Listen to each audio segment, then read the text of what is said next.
Righteous money is a new kind of wealth. And I'm not talking about refinancing your mortgage. You want that bullshit? Read a book. I'm talking about add some zeros. I'm talking about money that changes the scale. I'm talking about that feeling I get when I look out the window on the 41st floor of the Millennium Hotel. Power.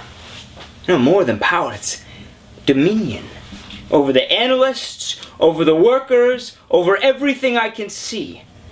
Everything except the clouds. You know, look at them.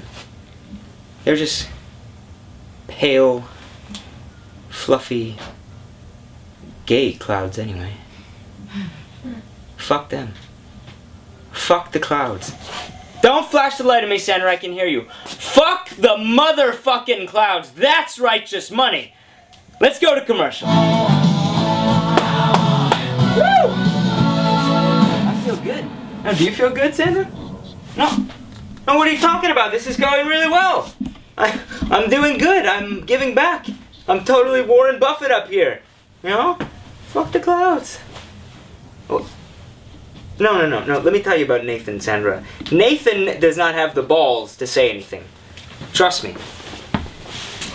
No, we're not going to give him a bribe. He doesn't want money. No, he hates money. He likes cheap things. Chinese food. Beer in a can. Used books. Brooklyn. We move on? What? No, what do you mean she's not here? Did you call her office? It's live television, Sandra. You can't show up 10 minutes late for live television. Fine. Yeah, I got an idea. Let's light it up.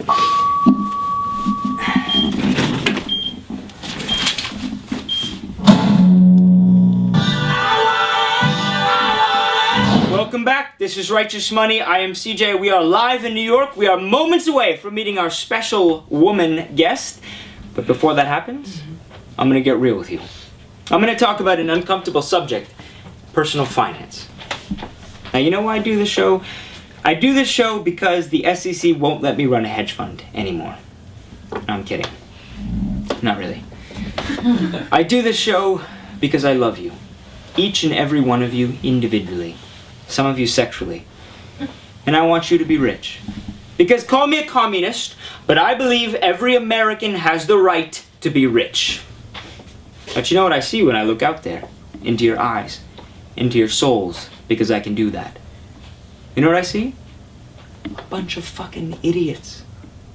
I see people who buy at the top of the market and sell at the bottom. You know, I see people who don't max out their IRA contributions. I see financial bastards. People with no savings. People with debt. And I say to myself, CJ, you're wasting your time. And these people don't deserve righteous money. Look at them.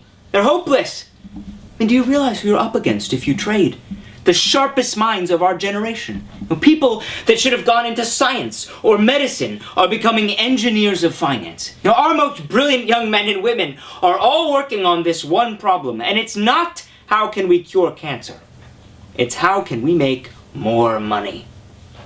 And I'll tell you what they figured out. We can't always make more money, but we can take it from people like you. You're being robbed. That's right. You're being bled to death by late fees, ATM fees, transaction fees, annual fees, convenience charges, overdraft protection, usurious lending rates, brokerage fees, front-running, insider trading with low monthly balance fees. We are taking your money and you sit there and let us. Why? Because it's easier? You don't want to think about it? I mean, what the fuck is wrong with you? $10 trillion just disappeared.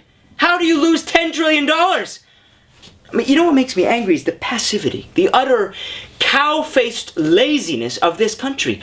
That is your money you are pissing away. And you know how I got rich? Do you? I got rich because you let me.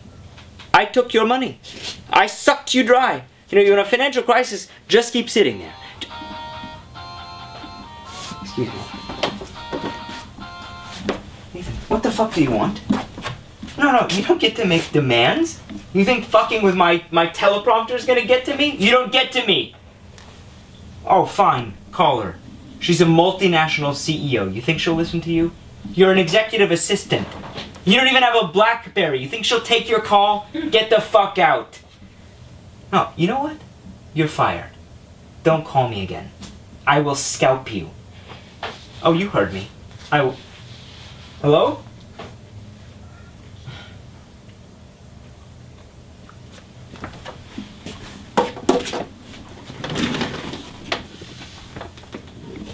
Let me give you some advice. Don't sleep with your assistants. It's not the 80s, alright? Have some respect. You want to sleep with someone underpaid? Find an event coordinator. You know, find someone in public relations. Assistants, off limits. It's an easy rule to break, okay? I'll be honest with you. It starts with a very innocent desire to make your assistant feel comfortable at work. A good work environment is so important. So I took Nathan to dinner last night at this place in the village. Real nice. Not fancy, just nice. Nathan's a poet, so we talked about that. He writes about fruit. How fruit is like a body, and a body is like fruit. No one buys his poems, that's why he has to work for me. And what's the point of that? Is anyone here an artist? Give up. That's what I told him. Just give up.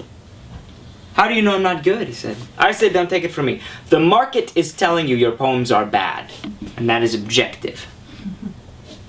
Anyway, the Dow was up yesterday, and that always makes me horny, so we went back to my apartment. 2 floors, penthouse, modern art.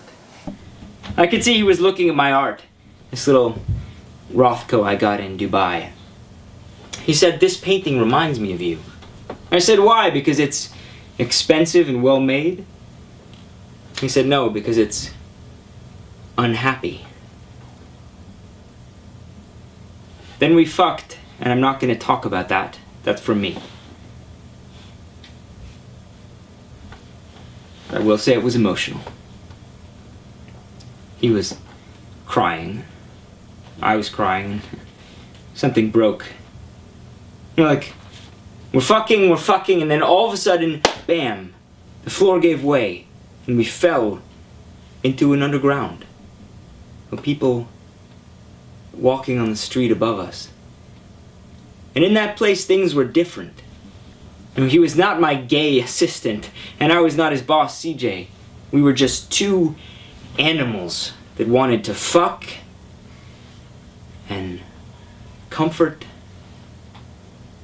and protect each other. So we rolled around in the dirt and we cried in a very manly way. Silently cried. Because happiness like that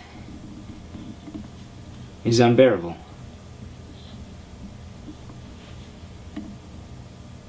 Well, it was around that time that I told Nathan I would quit my job and move to Morocco, and we would live in a pleasure palace there.